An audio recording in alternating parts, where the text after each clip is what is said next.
World, start off by making your bed. If you make your bed every morning, you will have accomplished the first task of the day. It will give you a small sense of pride, and it will encourage you to do another task, and another, and another.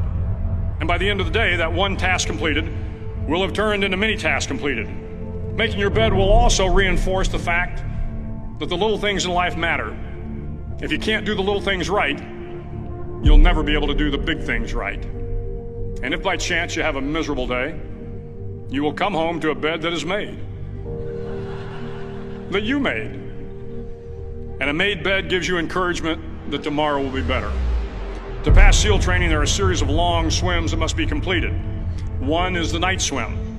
Before the swim, the instructors joyfully brief the students on all the species of sharks that inhabit the waters off San Clemente. They assure you, however, that no student has ever been eaten by a shark, at least not that they can remember. But you are also taught that if a shark begins to circle your position, stand your ground. Do not swim away. Do not act afraid. And if the shark, hungry for a midnight snack, darts towards you, then summons up all your strength and punch him in the snout, and he will turn and swim away. There are a lot of sharks in the world. If you hope to complete the swim, you will have to deal with them. So if you want to change the world, don't back down from the sharks. Over a few weeks of difficult training, my SEAL class, which started with 150 men, was down to just 42. There were now 6 boat crews of 7 men each. I was in the boat with the tall guys, but the best boat crew we had was made up of the little guys, the Munchkin crew, we called them. No one was over 5'5". The Munchkin boat crew had 1 American Indian, 1 African American, 1 Polish American, 1 Greek American, 1 Italian American, and 2 tough kids from the Midwest. They out-paddled, outran, and outswam all the other boat crews.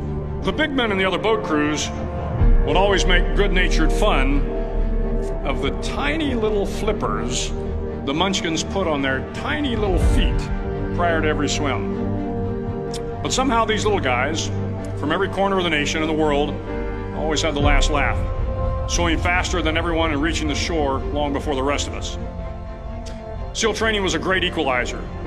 Nothing mattered but your will to succeed, not your color, not your ethnic background, not your education, not your social status. If you want to change the world, measure a person by the size of their heart, not by the size of their flippers. The 9th week of training is referred to as Hell Week. It is 6 days of no sleep, constant physical and mental harassment, and 1 special day at the Mud Flats. The Mud Flats are an area between San Diego and Tijuana where the water runs off and creates the Tijuana Sloughs, a swampy patch of terrain where the mud will engulf you. It is on Wednesday of Hell Week that you paddle down in the mud flats and spend the next 15 hours trying to survive the freezing cold, the howling wind, and the incessant pressure to quit from the instructors.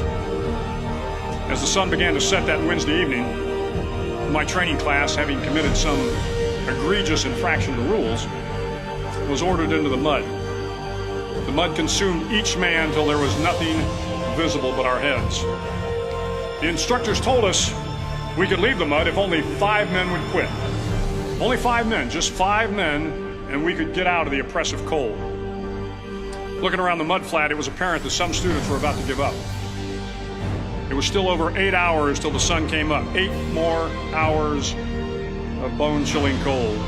The chattering teeth and the shivering moans of the trainees were so loud, it was hard to hear anything.